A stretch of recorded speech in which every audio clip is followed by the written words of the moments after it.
হয়েছে বলো তো তোমার? আমার আবার কি হবে? আমার কিছুই হয়নি। এমন কথা বলেছে? কিন্তু ঠাকুরমশাই, আমাদের পরিবারের অতীতের যে কথা আমি জানতাম সে কথাই বলেছি। আমায় নিয়ে যা এখান থেকে, নিয়ে যা আমায় এখান থেকে।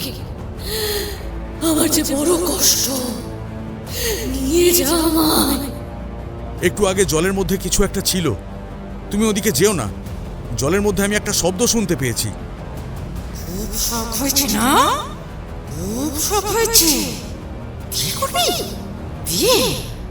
এই বাড়িতে বসে বিয়ে করবি তুই? কিন্তু এত বছর আগের এক অভিশাপ এমন ভাবে এখনো চলে যাবে, সেটা তো কাজের কথা নয়। তুমি আমার জন্য এসেছিলে না? আমায় চিনতে পারছো না?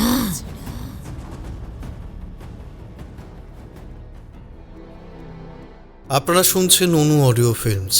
প্রতি সপ্তাহে আমরা আপনাদের জন্য নিয়ে আসি তারানাথ তান্ত্রিকের রোমাঞ্চকর কিছু গল্প। আজ আপনি শুনবেন সুকান্ত দাশের কলমে তারানাথ তান্ত্রিকের গল্প অভিশপ্ত বিয়ের লগ্ন। একটি বিশেষ অনুরোধ, গল্পের পাইরেসি করবেন না এবং পাইরেসিকে সমর্থন করবেন না।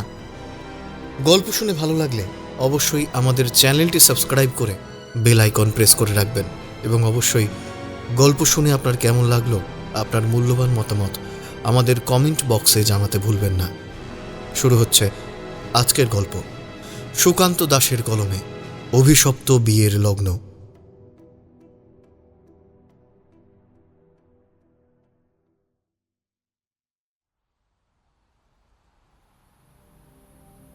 ভবতারণের গলা পেয়ে রমলা একবার পেছনের দিকে তাকিয়ে দেখল, একটু দূর থেকে বাড়ির উঠোনের কাছে ভবতারণের গলা ভেসে আসছে। সেদিক থেকে মাঝে মাঝে ভেসে আসা সানাইয়ের সুর ছাড়াও আরো কিছু শব্দ শুনতে পাচ্ছে রমলা। তার মনে তখন খুশির আনন্দ যেন ঝলকে ঝলকে বেড়ে উঠছে। আর কিছুক্ষণ, তারপরে বাড়ির উঠোনে তার শুভ বিবাহ সম্পন্ন হবে। কিন্তু ভবতারণ এই সময় ডাকছে কেন, সেই কথা রমলা বুঝতে পারল না। একবার অনিচ্ছা সত্ত্বেও বলে উঠল, যাই। ঠিক সঙ্গে সঙ্গে রমলার মনে হলো দরজার কাছে যেন কে এসে দাঁড়িয়েছে। মুখটা ঘোরাতেই রমলা দেখতে পেল ভবতারণ। গায়ের উপর সাদা পাঞ্জাবিটা পরেছে ভবতারণ, তার উপর দিয়ে নতুন লাল গামছাটা জড়িয়ে রাখা, মুখটা হাসি হাসি, মাথার লম্বা চুলগুলো পেছনের দিকে ফেলে রাখা। রমলা বলল, কি হলো বাবা, তুমি এখন এখানে? ও বাবা, ওইদিকে সব ঠিকঠাক আছে তো গো? হ্যাঁ, আর বাকি সবাই কোথায় গেল? সব ঠিক আছে, তোকে আমি একটু দেখতে এলাম। আজকেই তো সব শেষ হয়ে যাবে। এরপর তো আর তুই এই বাড়িতে থাকবি না। ভবতারণের কথা শুনে রমলার বুকের ভেতরটা যেন কেমন ধক করে উঠল। এই কথাটাই তো সে আগে আগে ভেবেছিল। সে প্রায় তৈরি, নতুন লাল পেড়ে বেনারসি শাড়ি সে পরেছে। এই শাড়ি পরেই তার বিয়ে হবে আজকে।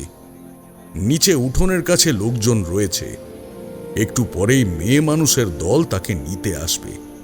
বর আসি আসি করছে, সেই কথা রমলার কানে এসে পৌঁছেছে। বর বেরিয়ে পড়েছে গরুর গাড়িতে করে। বরযাত্রী নিয়ে তারা প্রায় এসে পড়ল বলে ভবতারণ ঘরে ঢুকে এলো না। কিন্তু রমলা বলল, আরে তুমি ওইখানে দাঁড়িয়ে আছো কেন বাবা? এসো না, ঘরের ভিতরে এসো। না রে, ঘরে যাব না, তার চেয়ে বরং তুই আমার সঙ্গে আয়, একটা জিনিস তোকে দেখাবো। রমলা আর আপত্তি করল না। সে উঠে পড়ে তার পায়ে পড়ে থাকা নূপুরগুলোর ঝুনঝুন শব্দ তুলে এগিয়ে গেল।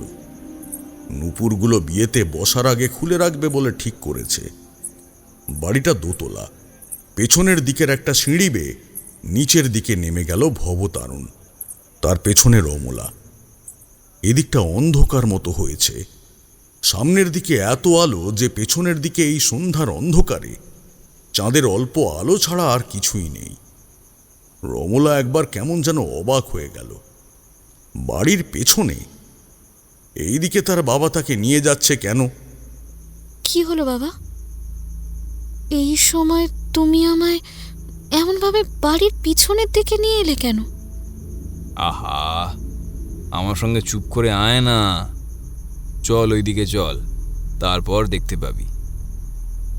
ভবতারণ বাড়ির পেছনে এসে আদ্যিকালের পুরনো সেই পাঁচিলের এক পাশের লোহার মোর্চে পড়ে থাকা গেটটাকে খুলে ফেলল, আর তারপর সেইখান থেকে বেরিয়ে গেল বাইরের দিকে। রমলা কাঁপা কাঁপা বুকে বাবাকে অনুসরণ করে। সে পেছনের দিকে আসতেই দেখতে পেল ভীষণ ঠান্ডা পড়েছে। অন্ধকারের মধ্যে চারপাশটা ঢেকে থাকলেও আকাশের চাঁদের আলো থাকায় সবকিছুই দেখা যায়। একটু দূরেই জঙ্গল শুরু হয়েছে, তার এক পাশে একটা ডোবা। সেই ডোবাটা, যেই ডোবার কথা ছোট থেকেই রমলা শুনে এসেছে। সে এবার একটু কাঁপা কাঁপা গলায় বলল, বাবা, বাবা, আমার কিন্তু ভয় করছে। আমি এখানে আর থাকবো না, তুমি চলো না এখান থেকে বাবা। কি কি আরে তুমি বুঝতে পারছো না, ওইদিকে সবাই খোঁজাখুঁজি করবে। তুমি তুমি এখান থেকে চলো বাবা।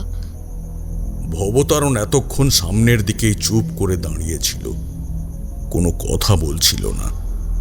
এইবার রমলার কথা শুনে সে মুখটা ঘুরিয়ে তাকালো আস্তে আস্তে, আর সঙ্গে সঙ্গে রমলা চমকে উঠল।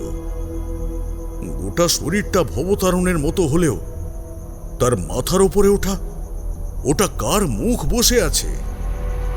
রমলার মনে হলো তার পায়ের তলা থেকে মাটি সরে যাচ্ছে। একটা প্রচন্ড ধাক্কায় সে আরেকটু হলেই যেন ছিটকে গিয়ে পড়তো মাটিতে। সে কোনো রকমে সামলে নিল নিজেকে। ভবতারণের মুখটা বদলে গিয়ে সেইখানে ফুটে উঠেছে একটা অদ্ভুত বুড়ির মুখ। তার কালো অন্ধকার দুটো চোখ যেন ধকধক করে জ্বলছে। মুখের বিস্তৃত হাসির ভেতর থেকে সাদা খয়াটে হয়ে আসা দাঁতগুলো যেন ঝিলিক দিয়ে উঠল। মুখের চামড়া একেবারে হাড়ের সঙ্গে লেপ্টে বসে আছে।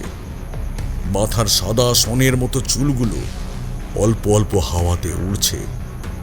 রমলা কিছু বলে ওঠার আগেই সেই বুড়ি বলে উঠল, খুব শখ হয়েছে না? খুব শখ হয়েছে। কি করবি? বিয়ে? এই বাড়িতে বসে বিয়ে করবি তুই?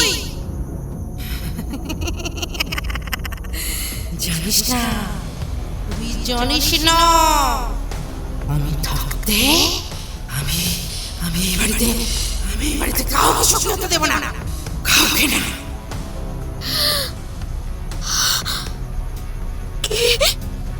কে তুমি? কে তুমি? এই সময় আমাকে এখানে নিয়ে এলে কেন? আচ্ছা, আমার বিয়ে? বুড়ি যেন এবারে বাতাসে একবার নাক দিয়ে শুঁকল, তারপর কি যেন বোঝার চেষ্টা করে বলল, সঠিক সময় এসে পড়লাম তো। যদি একবার বিয়েটা হয়ে যেত, তাহলে তোর ঘর ভেঙে রক্ত চুষে যেতাম।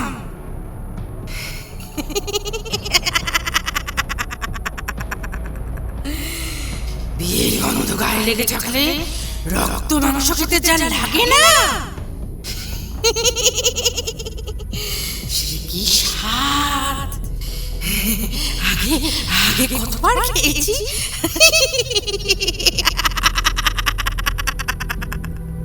রমলার মনে পড়তে লাগলো ভবতারণের কথা। বাবা তাকে এমন কিছু একটা বলেছিল কালকে সন্ধেবেলা। ঠিকই বলেছিল, কিন্তু সে তেমন কিছু ভাবেনি, আর ভাববেই বা কি করে? এই বাড়িতে তো সে আর থাকে না। সে থাকে এখান থেকে প্রায় 4-5 গ্রাম দূরে তার মামার বাড়িতে।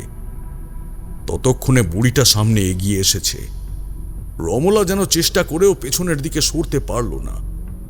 বুড়ির শক্ত ঠান্ডা লোহার মতো রোগা হাতটা তার কবজির কাছটা চেপে ধরল। তারপর একটা হ্যাঁচকা টানে মাটির উপর ফেলে টানতে টানতে নিয়ে চলল ডোবার দিকে। রমলা চিৎকার করতে লাগলো, কিন্তু কেউ শুনতে পেল না তার চিৎকার। ওদিকে সানাইয়ের সুর তখন বাড়তে শুরু করেছে। নিশ্চয়ই বর এসে পৌঁছেছে। মেয়ের দল দুর্দার করে উপরের দিকে উঠে আসতে লাগলো রমলাকে নিয়ে যাবার জন্য। আর ঠিক তখনই রমলার শরীরটা হ্যাঁচকা টানে ছিটকে গিয়ে পড়ল ঠান্ডা ডোবার জলে। বুড়ির অদ্ভুত খিলখিলে দাঁত ভাঙা হাসিতে চারপাশটা যেন ভরে উঠল এক মুহূর্তের মধ্যে।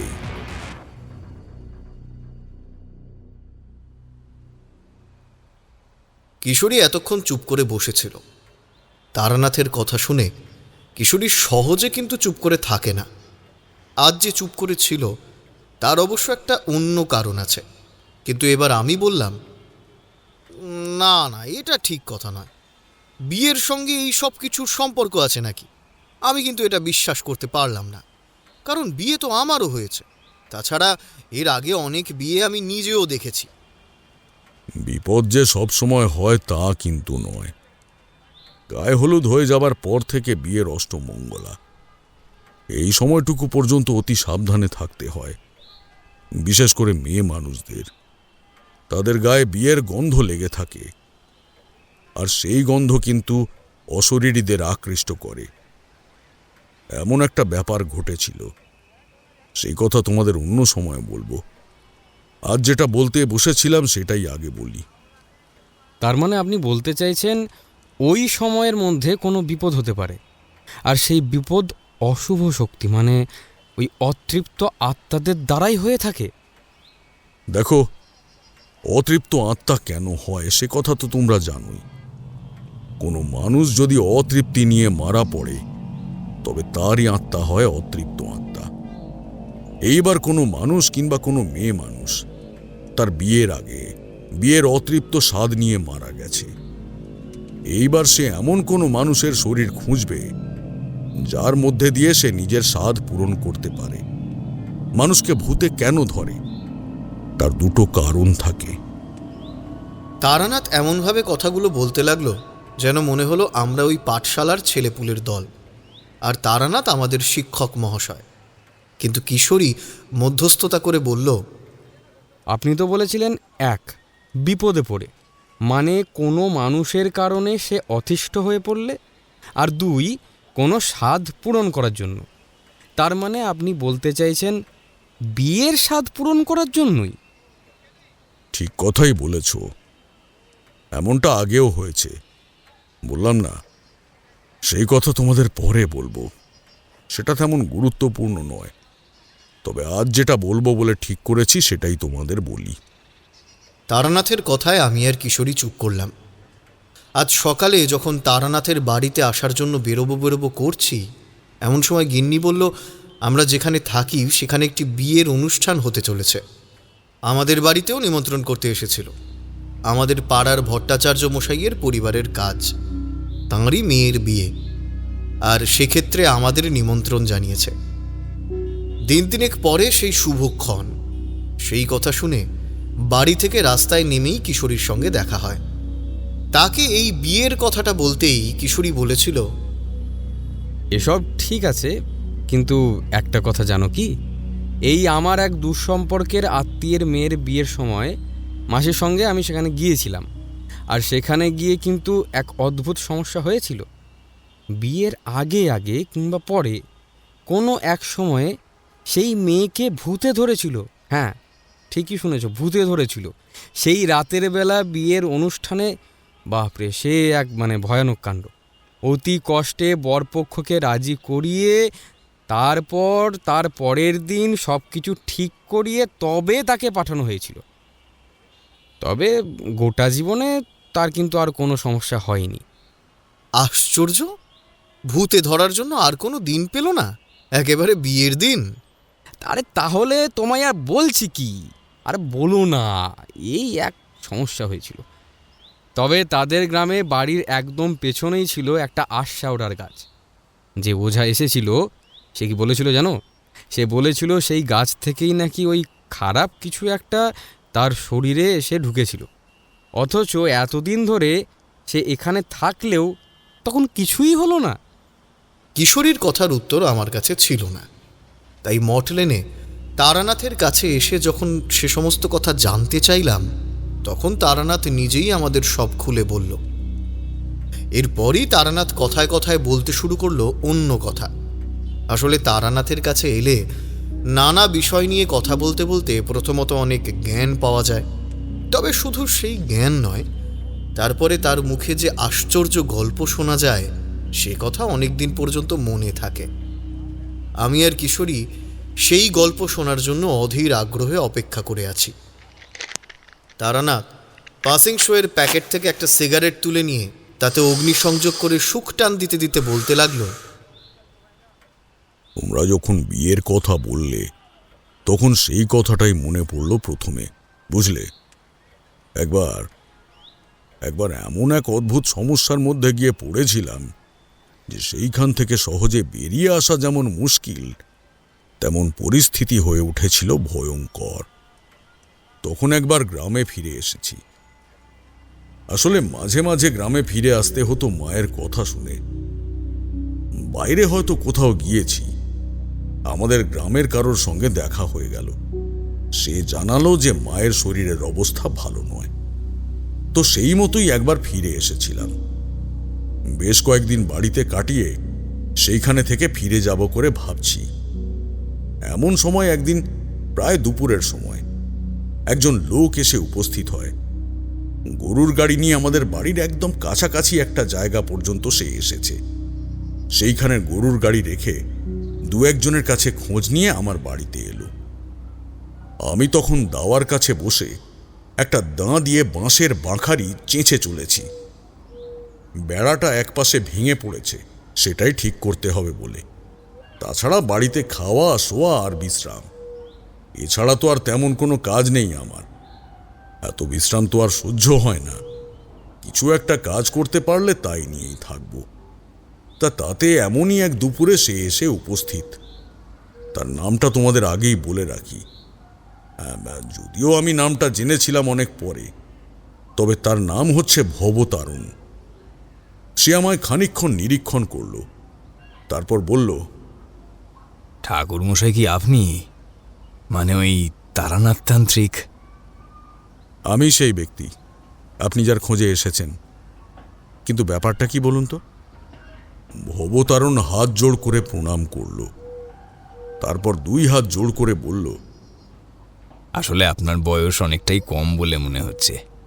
আমি ভেবেছিলাম আরও বয়স্ক কেউ হবে, যেহেতু আপনার নাম অনেক শুনেছি। তাছাড়া আপনাকেই সবাই ঠাকুরমশাই বলে। বয়সে কি আসে যায়? তাছাড়া আমাকে সবাই ঠাকুরমশাই বলে তা আমি নিজেও ঠিক পছন্দ করি না। দেখুন, আমি হলাম একজন সাধক, তার বাইরে আমার আর কোনো পরিচয় নেই। তার পরনে পাট ভাঙা ধুতি পাঞ্জাবি, গলায় এবং হাতে সোনার চেন আংটি, মাথার চুল সুন্দর করে আঁচড়ানো। এখানে ঢোকার আগে বাড়ির বাইরে থেকে গরুর গাড়িকে কি একটা নির্দেশ দিয়ে একপাশে অপেক্ষা করতে বলেছিলেন। তোমরা বুঝতেই পারছো, গরুর গাড়ি বাড়ি পর্যন্ত এনে তাকে অপেক্ষা করিয়ে আবার সেই গাড়িতে ফিরে যাওয়া যে কোনো লোকের পক্ষে সম্ভব নয়। লোকটি এইবার কিন্তু আমার একদম কাছাকাছি এগিয়ে এলো। এদিকে আমি হাঁটু মুড়ে বাঁশের বাঁখারি চেঁচেই চলেছি। শেষের বাঁখারিটা হাতে রয়েছে। লোকটি দাওয়ার দিকে এগিয়ে এলো। আমি ব্যাপারটা বুঝতে পেরে বাঁখারি আর দাঁ রেখে দিয়ে তাকে একটা আসন পেতে বসতে দিলাম। তালপাতার চ্যাটাই আর কি। যাই হোক, ইতস্তত করে সেখানে বসেই সে বলল, বিশেষ দরকারে আপনার কাছে আসা ঠাকুরমশাই, যদি একটু হাতের কাজটা বন্ধ রেখে আমার কাছে এসে বসেন। আমি আর আপত্তি করলাম না, তার মুখের ওপর কিছু বললামও না। বাঁখারিটা শেষ করে তাকে একপাশে সরিয়ে রেখে দাঁ রেখে হাত মুখ ধুয়ে যখন তার কাছে গিয়ে বসলাম, তখন বেশ কিছুক্ষণ সময় কেটেছে। তার কপালের দিকে তাকাতেই একটা আশ্চর্য ব্যাপার আমি দেখতে পেলাম। আর সেটা দেখেই আমি চমকে উঠে বললাম, এ কি, ছেলে না মেয়ে? এত বড় বিপদটা কার হয়েছে? ভবতারণ হতভম্ব হয়ে গেছে যেন। সে প্রথমটায় কিছু বুঝতে পারেনি, কিন্তু তারপরে নিজেকে সামলে নিয়ে বলল, আমার মেয়ে। কতবার করে যে মেয়েটাকে সাবধান করেছিলাম, কিন্তু আমার কথা কিছুতেই শুনল না। এত কিছু, এত পাহারা, সব কিছুর মধ্যে দিয়ে যে মেয়েটা কোথায় চলে গেল আমি আর খুঁজেই পেলাম না। কিন্তু কেন জানি মনে হচ্ছে বিপদটা শুধু আপনার মেয়ের নয়, এই গোটা পরিবারের। আর বিপদ গভীর, কোনো একটা ইতিহাস রয়েছে, তাই না? আপনি আমায় এখন সব কথা খুলে বলুন, আর আমার কাছে ঠিক কী জন্য এসেছেন সেটাও বলুন। আপনি বুঝতে পেরেছেন অনেক কিছুই, আপনি বুঝতে পেরেছেন, কিন্তু এসব আপনার জানার কথা নয়। তার মানে আপনি পারবেন, ঠিক পারবেন। আমার মেয়ে কোথায় আছে, কেমন আছে, সেটাই আমি জানতে চাই। আর তাছাড়া আমাদের পরিবারে এই যে ভয়ঙ্কর একটা ব্যাপার, এ কেন হয় সেইটাও আমি জানতে চাই ঠাকুরমশাই। তার জন্য যত টাকা লাগে আমি দেব, টাকার জন্য আপনাকে চিন্তা করতে হবে না। দেখুন ভবতারণবাবু, টাকার জন্য আমি ভাবি না। আপনার বিপদে যদি সাহায্য করতে পারি সেটাই হবে আমার কাছে সব থেকে বড়। আপনি আগে সমস্যার কথাটা বলুন। টাকার কথা বলে আমায় অসম্মান করবেন না। ভবতারণ বোধ হয় সামান্য লজ্জা পেল, সে বলেই ফেলল। কিছু মনে করবেন না ঠাকুরমশাই, এর আগে অনেকের কাছেই গিয়েছিলাম, অনেক তান্ত্রিক, সাধু সবাই দুহাত ভরে টাকা নিয়েছে, অনেক কিছুই করিয়েছি, কিন্তু তাতে কোনো লাভ হয়নি। তাই আপনাকে ওইভাবে বলার জন্য কিছু মনে করবেন না। আসলে আমি যে কি করব কিছু বুঝতে পারছি না। ভবতারণকে বড় অসহায় বলে মনে হলো। এই এতক্ষণ ধরে শক্তপোক্ত কেমন যেন কাঠখোট্টা দেখা লোকটার চোখের দিকে তাকাতে আমার নিজেরই কেমন যেন কষ্ট হচ্ছিল। কেমন যেন ফ্যাকাশে হয়ে গেছে তার চোখ। খপ করে আবার আমার দুটো হাত চেপে ধরে কেমন যেন কাঁপা কাঁপা গলায় বলল, অনেকটা দূর থেকে আসছি, আমার বাড়ি এখান থেকে 4 গ্রাম দূরে। আপনার কথা শুনে এখানে এসেছি। ভাগ্যিস আপনাকে পেয়ে গেলাম ঠাকুরমশাই। আপনার যা ভালো মনে হয় আপনি করুন, কিন্তু আমাকে এই বিপদ থেকে উদ্ধার করুন। আমি বুঝতে পারছিলাম টাকার কথা বলে ফেলে সে নিজেই মনক্ষুণ্ণ হয়েছে। তাছাড়া সে যে অর্থবান তা দেখলেই বোঝা যায়। কিন্তু আমার তো তার প্রয়োজন নেই। তোমরা তো জানোই, জীবনে যখন প্রয়োজন হয়েছে তখন অর্থের জন্য সামান্য ক্ষমতাটুকু কাজে লাগিয়েছিলাম, আর তাতেই সবকিছু শেষ হয়েছে। মধুসুন্দরী দেবী আমায় অনেকটাই ক্ষমতা দিয়েছিলেন। তো যাই হোক, ভবতারণকে শান্ত হয়ে বসতে বলে তাকে বললাম, সমস্যা কি হয়েছে সেটা আমায় খুলে বলুন, না হলে যে এই বিপদে আমি আপনাকে কোনো সাহায্য করতে পারবো না। আমার মেয়েটা যে হারিয়েছে সে কথা আপনি বুঝতে পেরেছেন, কিন্তু এর সঙ্গে আমাদের বাড়ির একটা ইতিহাস জড়িয়ে রয়েছে। মানে আজ থেকে প্রায় 50 বছর ধরে এমনটা চলে আসছে। যতবারই বাড়িতে কোনো মেয়ের বিয়ে ঠিক হয়েছে, ঠিক বিয়ের দিন সেই মেয়ে নিরুদ্দেশ হয়ে গেছে, আর তাকে কোথাও খুঁজে পাওয়া যায়নি। সবচেয়ে আশ্চর্যের কথা হলো, যত দূরেরই কোনো গ্রামে মেয়ের বিয়ে ঠিক করা হোক না কেন, সেইখান থেকেও একই ব্যাপার ঘটেছে। মেয়ে কোনো না কোনোভাবে নিরুদ্দেশ হয়ে যাবেই, তাকে আর কোনোদিন পাওয়া যাবে না। বড় আশ্চর্য ব্যাপার তো। যদি বাড়ি থেকেই হতো ব্যাপারটা, তাহলে না হয় ভাবতাম যে অন্য কারোর কাজ, কিন্তু যেখানেই বিয়ে হয়েছে মানে। আচ্ছা, সব থেকে দূরে কোথায় কোথায় এই বাড়ির মেয়ের বিয়ে ঠিক হয়েছিল? একবারের কথা বলি তাহলে। আমার দিদির বিয়ের সময় বাবা ঠিক করলেন এই বাড়িতে নয়, এখান থেকে প্রায় 20 মাইল দূরে এক গ্রামে বাবার এক পরিচিত আছেন। সেখানেই বিয়ের সমস্ত বন্দোবস্ত হলো। আমার বয়স তখন অনেকটাই কম, সবাই সেখানেই গিয়েছিলাম। বিয়ের লগ্ন এসে দাঁড়ালো সন্ধ্যের একটু আগে। আমি এবং আমার সঙ্গে আরও কয়েকজন আমার দিদির ঘরে, যেখানে সে সাজগোজ করছে, তার কাছেই পাহাড়ায় ছিলাম। তাছাড়া আরও অনেকেই ছিল, টুকিটাকি নানা কাজে বারবার একে ওকে বাইরে যেতেই হয়। দরজার কাছে কিন্তু আমরা সবাই ছিলাম। অথচ এক সময় ঘরের দরজাটা যেন আর ভেতর থেকে খুলছে না। বন্ধ দরজা ভেঙে ঘরের ভেতর ঢোকা হলো যখন, তখন দেখা গেল আমার দিদির সঙ্গে এই বাড়ির আরও 2টি মেয়ে যারা সেখানে ছিল, তারা দুজন ঘরের মধ্যে জ্ঞান হারিয়ে পড়ে রয়েছে, আর ঘরের একটা জানলা খোলা। জানলার লোহার শিকও খোলা, যেন সেই লোহার গারদের শিকটা খুলে ওই সামান্য জায়গা থেকে দিদি কোথাও বেরিয়ে পড়েছে। এমনকি ছেঁড়া শাড়ির একটা অংশ পর্যন্ত সেখানে ছিল। আর আপনার মেয়ে? আপনার মেয়ের নাম তো রমলা, তার ক্ষেত্রে ব্যাপারটা কি হলো? জানি না, সবকিছু ঠিক ছিল। কিছুক্ষণ আগেও তাকে দেখে গিয়েছিলাম উপরের ঘরে, তার সঙ্গে থাকা মেয়েদের সঙ্গে এসে সাজগোজ করছে। আমিও নিচে নেমে গিয়েছিলাম। একটু পরেই যখন বর আর বরযাত্রী এসেছে, তখন তাকে ডাকার জন্য উপরে উঠতে উঠতেই দেখি মেয়েরাও আমার সঙ্গে উঠছে। এগিয়ে, তোমরা নিচে চলে এলে কেন? মেয়েরা জানালো কে যেন তাদের বলেছিল আমিই তাদের ডাকছি, তাই তারা সবাই মিলে বেরিয়ে এসেছে। ঘরের দরজা তারা নিজের হাতেই বাইরে থেকে বন্ধ করে দিয়ে এসেছে, যাতে কোনো সমস্যা না হয়।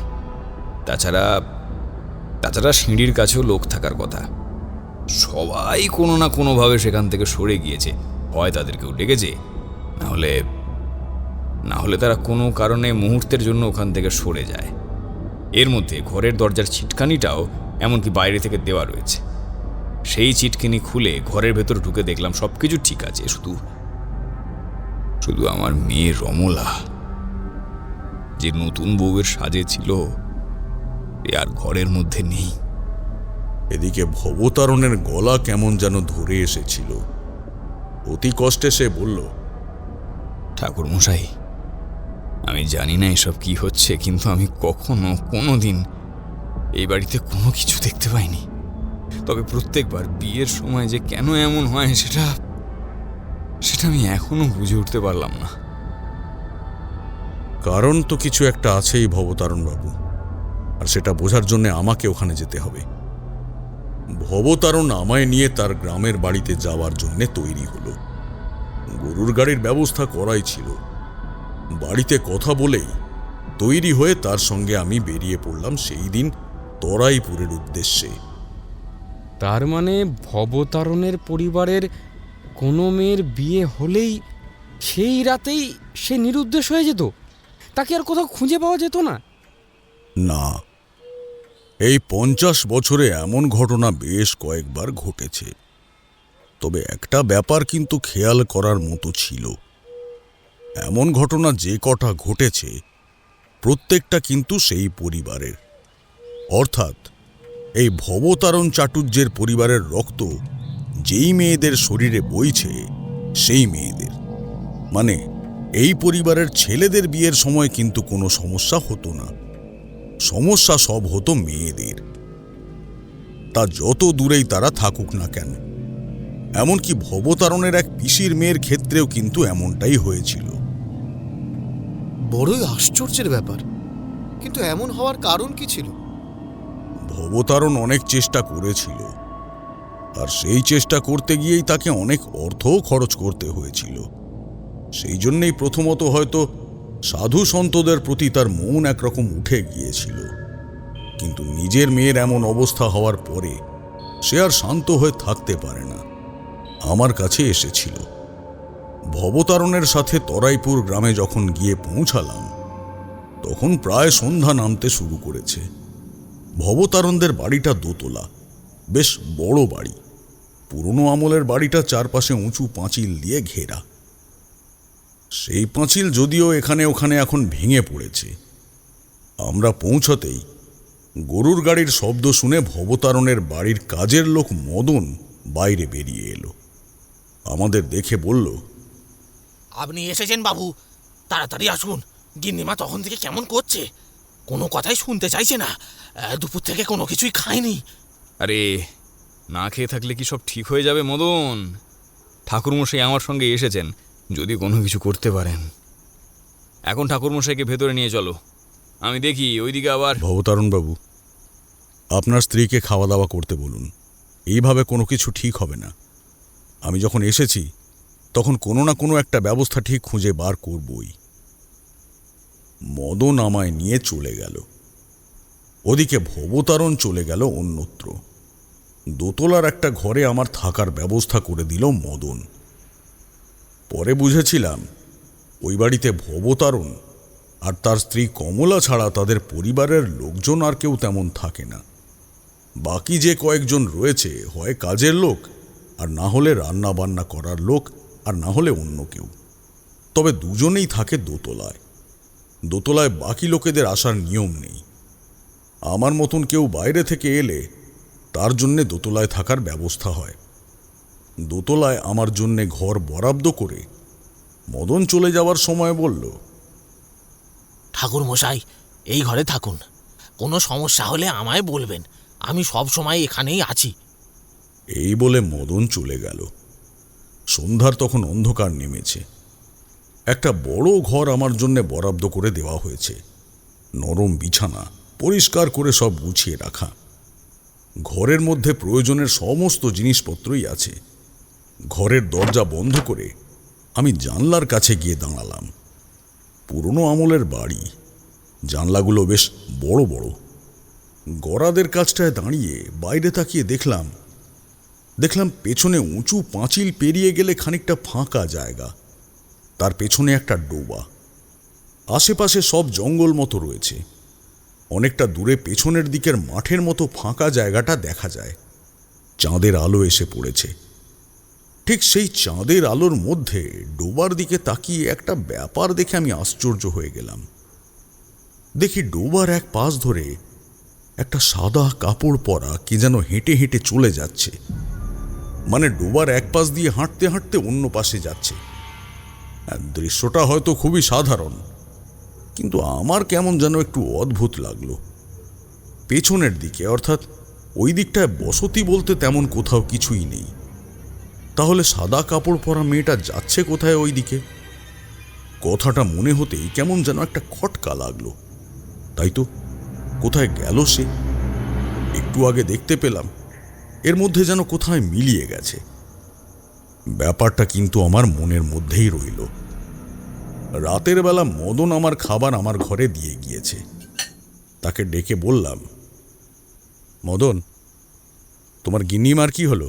খাওয়া দাওয়া করেছেন?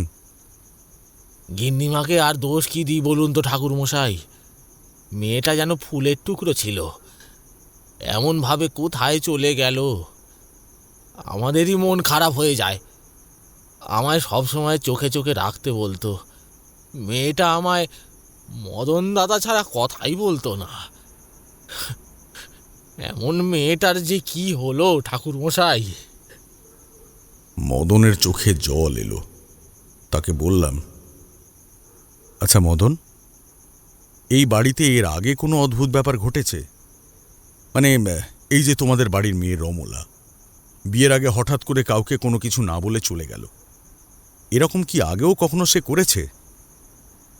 আগে কখনো কিছু ঘটেনি। শুধু বাবু বলতেন রাতের বেলা বাড়ির পেছনের দিকে ডোবাটার দিকে যেতে না, জায়গাটা ভালো না। তাছাড়া তো আর কখনোই কোনো কিছু হয়নি। তবে হ্যাঁ, বিয়ের আগে দুই একবার যেন রমলা ভয় পেয়েছিল। ভয় পেয়েছিল? কি করে?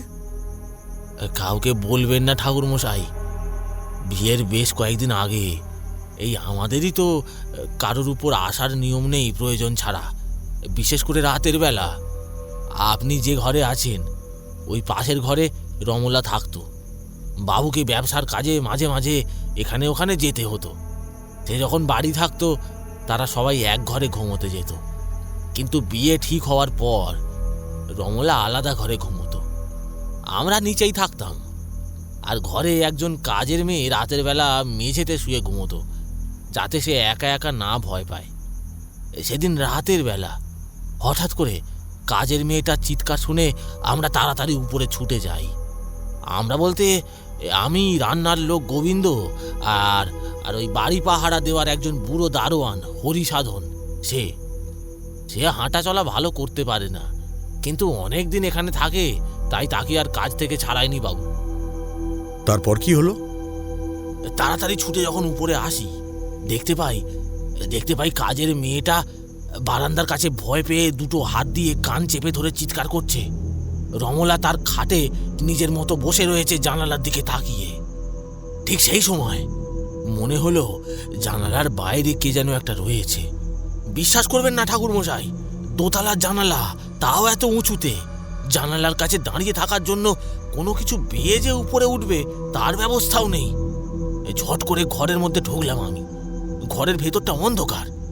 আর ঠিক তখনই মনে হলো জানালার কাছে যেন এতক্ষণ ধরে গড়াদের উপরে মুখ রেখে তাকিয়েছিল কেউ একটা।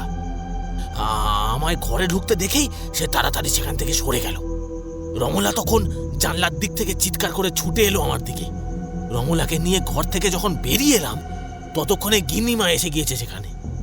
বাকি রাতটা ওদের ঘরের বাইরে আমি শুয়ে রইলাম। তবে তবে এসব কথা কাউকে বলতে গিন্নিমা বারণ করে দিয়েছিল। সামনে বিয়ে, এসব কথা শুনলে বিয়ে ভেঙে যেতে পারে। বুঝতেই পারছেন, মেয়ের বিয়ে বলে কথা। কিন্তু এইসব কথা তোমরা ভবতারণ বাবুকে জানোনি কেন? তাকে বলে কি হতো বলুন তো? বাবু এসব কোনো কিছুই মানেন না। ভগবান, ভূত এসব তার খুব একটা বিশ্বাস নেই। তাকে বলে লাভ কিছু হতো না, তাই গিন্নিমা আমাদের বারণ করে দিয়েছিল বাবুকে না জানাতে। তবে এর পরেও রমলা 2-1বার ভয় পেয়েছিল, ছোটখাটো ভয়। অন্ধকারে কাউকে দেখতে পেয়ে ভয়ে চিৎকার করে উঠেছিল। আর মাঝে মাঝে বলতো সে একটা বুড়িকে দেখতে পাচ্ছে, অথচ আমাদের এই বাড়িতে আমরা কোথাও কোনো বুড়িকে দেখিনি ঠাকুরমশাই। মদন চলে যেতেই আমি রাতের খাওয়া খেয়ে নিলাম। কিছুই বুঝতে পারছিলাম না। তার মানে কোনো এক বুড়িকে দেখে ভয় পেয়েছিল রমলা। কিন্তু সেই বুড়িটা কে? ডোবাকে নিয়ে যদি কোনো একটা ইতিহাস থাকে, সেটা ভবতারণ বাবুর কাছ থেকে আমাকে জানতে হবে। সেই ইতিহাসটা আসলে কি? আর এমন জনহীন কোনো একটা খারাপ ডোবার জায়গার কাছ থেকে সাদা শাড়ি পরে যে হেঁটে গেল, সেই বা কে? মনের মধ্যে অনেক কৌতূহল নিয়ে যখন বিছানায় গিয়ে শুলাম, একেবারে পরদিন সকালে জানলার পাল্লার ফাঁক দিয়ে রোদের আলো ঘরে এসে ঢুকতেই আমার ঘুম ভাঙল। আপনাকে মদন বলেছে, তাই না? বিয়ের আগে এমন অনেক কিছুই মেয়েরা দেখে থাকে। ব্যাপারটা যে আমি শুনিনি তা নয়, কমলা আমায় বলেছে, কিন্তু কাউকে বলতে বারণ করেছিল বলে আমি কাউকেই বলিনি। কিন্তু এখন আপনার মনে হচ্ছে না যে ওই ব্যাপারটার সঙ্গে কোনো না কোনো সম্পর্ক আছে? মানে আপনার মেয়ের হারিয়ে যাওয়ার সাথে? দেখুন ঠাকুরমশাই, এখন আর এসব বলতে চাইছি না। শুধু আমার মেয়েটাকে খুঁজে দিন। আর এই বাড়িতে যে কি হয়েছে সেটা একটু আমাকেও বুঝতে হবে। তাছাড়া আমি আর কিচ্ছু চাই না। তার জন্য সময় লাগবে, কারণ এই বাড়িতে যখন কোনো মেয়ের বিয়ে ঠিক হয়েছে তখনই যখন এমন অবস্থা হয়েছে, তাহলে সেই সময়ের আগে কোনো কিছু হবে না। তবে আমি চেষ্টা করছি যদি কোনো কিছু বোঝা যায়। আচ্ছা, তার আগে আপনি ওই ডোবার কথাটা বলুন তো। বাড়ির পেছনে যে ডোবা রয়েছে, সেইখানে আসলে কি হয়েছিল? হ্যাঁ, আমার কথায় যেন ভবতারণ বাবু চমকে উঠল।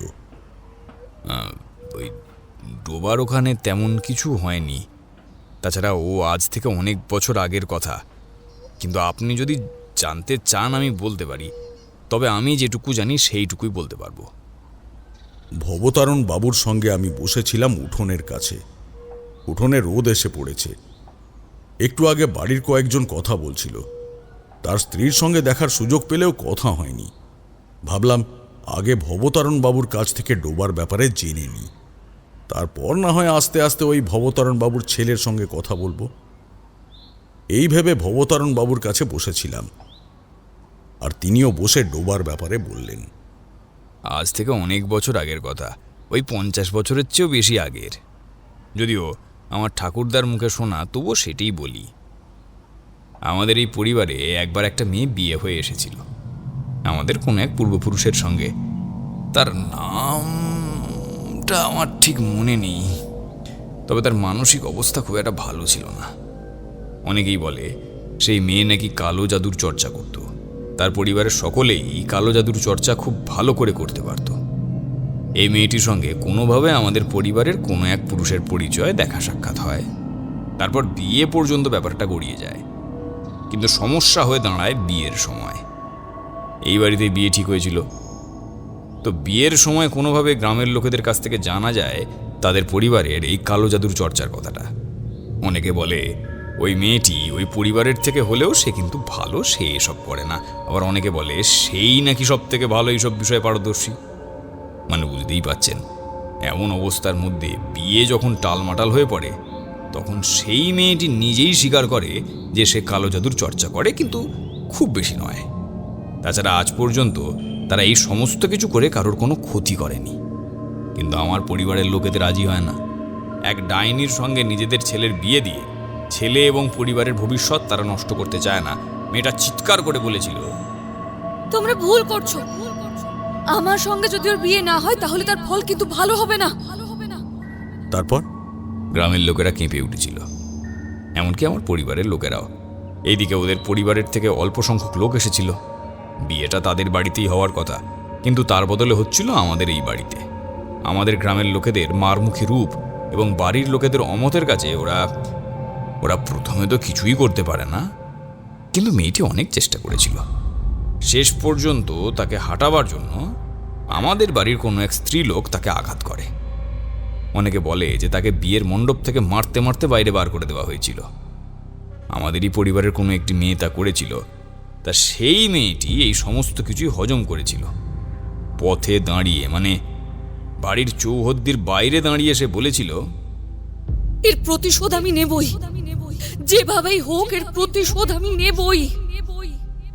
কথা বলতে বলতে সে ছুটে যায়।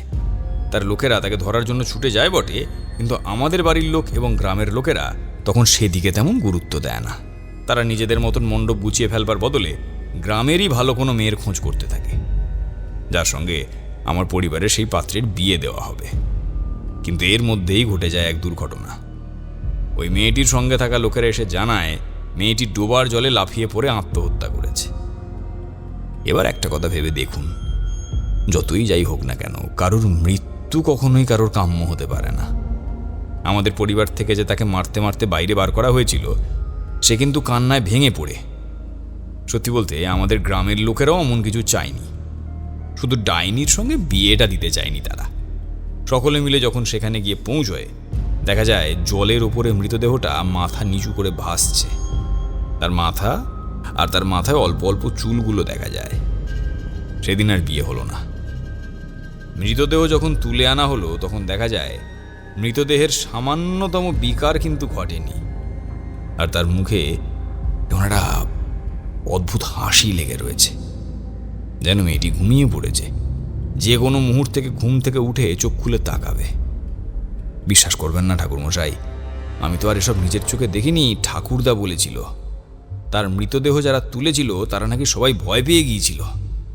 তাদের নাকি প্রচণ্ড জ্বর এসেছিল, প্রায় 3-4 দিন ধরে তাদের জ্বর ছিল। তার মধ্যে 2জনকে বাঁচানো গেলেও একজনকে কিন্তু আর বাঁচানো যায়নি। সেই অজানা জ্বরে তার মৃত্যু পর্যন্ত হয়েছিল। সে কি, তারপর থেকে ওই ডোবার কাছে কোনো কিছু দেখা গেছে নাকি? এরপর থেকেই ওই ডোবার দিকে রাতের বেলায় যদি কেউ ভুল করে চলে যেত, সে মেয়েলি গলার কান্নার শব্দ শুনতে পেত। কে যেন কাঁদতে কাঁদতে চিৎকার করে বলছে, আমায় নিয়ে যা এখান থেকে, নিয়ে যা আমায় এখান থেকে, আমার যে বড় কষ্ট, নিয়ে যা আমায়। সেই চিৎকার যে শুনেছে সে পাগলের মতো ছুটতে ছুটতে বাড়ি চলে গিয়েছে। অনেকে নাকি ডোবার কাছে সাদা কাপড় পরা কাউকে হেঁটে চলে বেড়াতে দেখেছে, কিন্তু আমি আজ পর্যন্ত কিছুই দেখিনি। ভবতারণের কথা শুনে কেমন যেন আমি চমকে উঠলাম। আমিও তো ওই ডোবার কাছে সাদা কাপড় পরা কাউকে ঘুরে বেড়াতে দেখেছি। তাহলে কি সেই ডাইনি, মানে যাকে সবাই ডাইনি বলে সম্বোধন করত?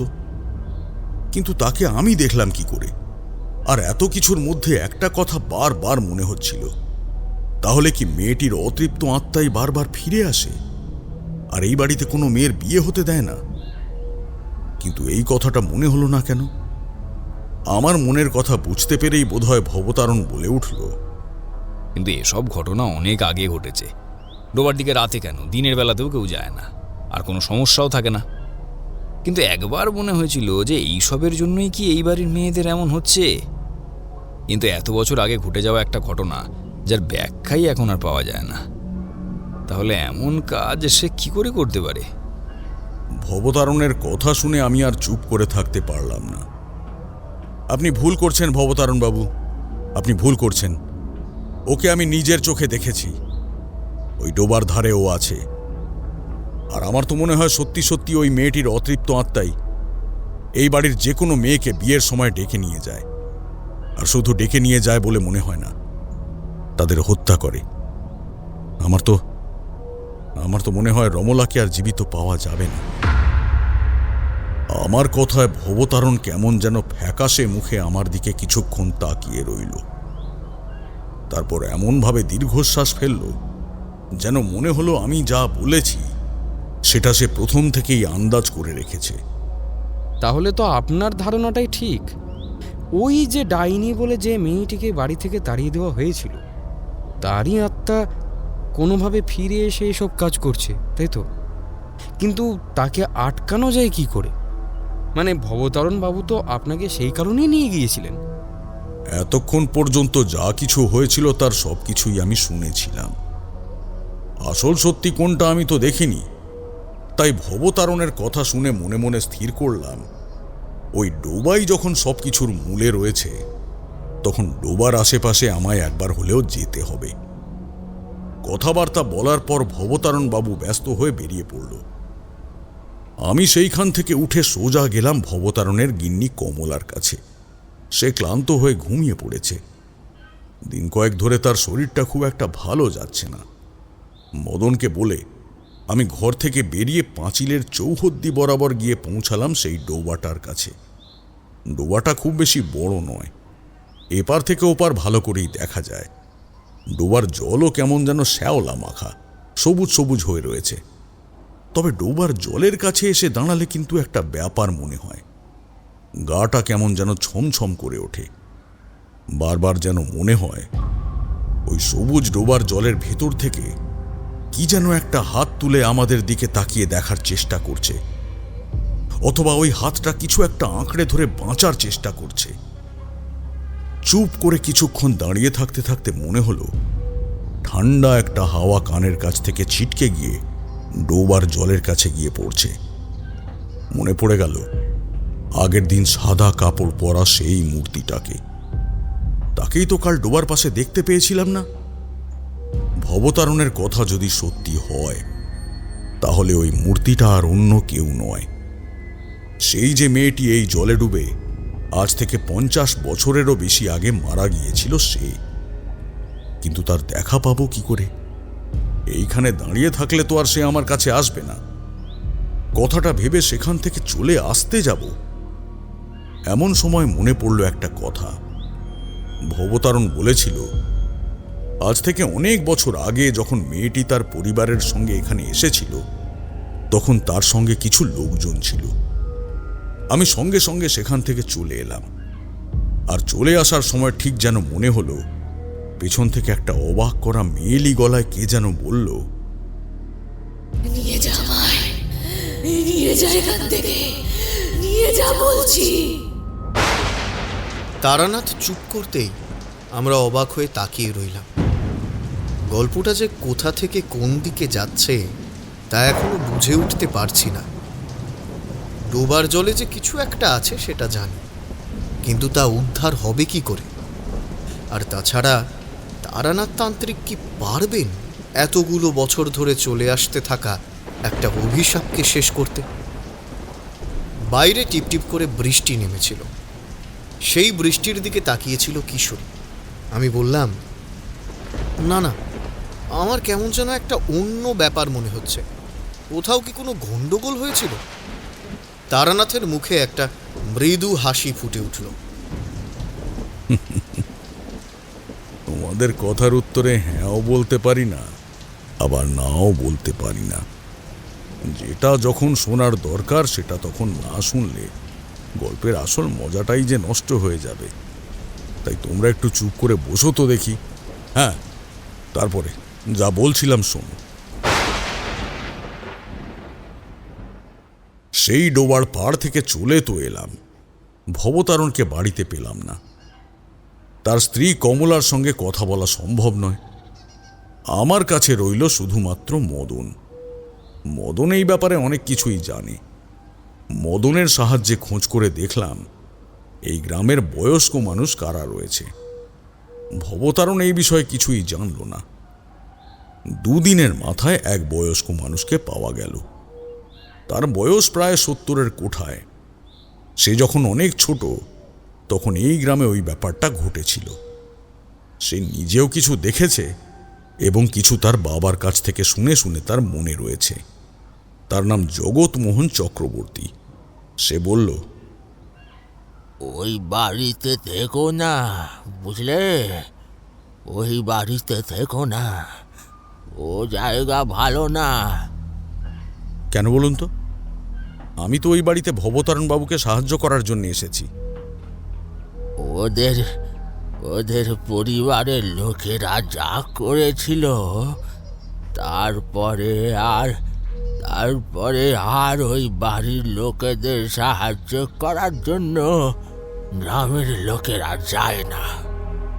তা তুমি তো দূরের গ্রাম থেকে এসেছো, তাই না? গ্রামের লোকেরা ভবতারণ বাবুকে সাহায্য করতে চায় না কেন? কি হয়েছে? সাহায্য করবে কি? ওদের পরিবার যা করেছিল, তারপরে কিভাবে এমন কিছু করা যায়? তুমি তো গল্পটা শুনেছ, তবে যেমন যেমন শুনেছ আসলেই তেমন তেমন নয়, বুঝলে? ওই মেয়েটা মোটেই ডাইনি ছিল না, সে ছিল ভালো মানুষ। ওই ভবতারণের পূর্বপুরুষেরা ওর নামে বদনাম করে তাকে বাড়ি থেকে তাড়িয়েছিল বিয়ের সময়। বিয়ের পিঁড়ি থেকে তুলে নিয়ে যায়। ওর সঙ্গে ওই পরিবারের সেই লোকটির বিয়ে ঠিক হয়েছিল। তার নাম কি ছিল যেন ছিল? হ্যাঁ, মনে পড়েছে, তার নাম ছিল মাধব চরণ। তার মানে আপনি বলতে চাইছেন যে আসলে ওই মেয়েটি ডাইনি ছিল না? না, নিজের চোখে তাকে আমি দেখেছি, বুঝলে? নিজের চোখে দেখেছি। তখন আমার বয়স কত হবে? একদিন ওই ডোবার পেছনের দিকে যে বাগান আছে, সে বাগানের পাশ থেকে ফিরছি, তখন ওদিক থেকে একটা রাস্তা ছিল, ডোবার ধার হয়ে গ্রামে এসে উঠত। সেই রাস্তা ধরে তাড়াতাড়ি ওই দিকের গ্রামে যাওয়া যেত। এখন তো ওই পথে অন্ধকার, যাওয়া যায় না।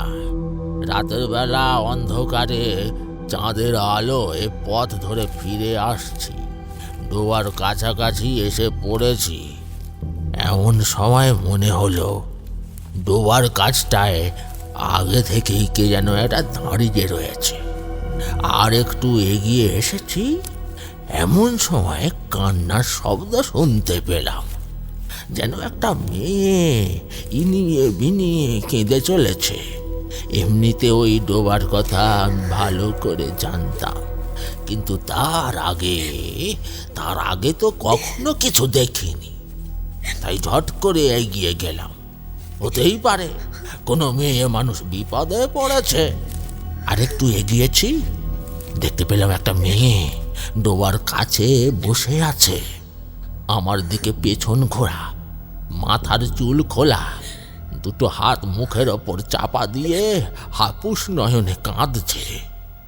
আমি আর একটু এগিয়ে গিয়ে বললাম, আরে কি হয়েছে?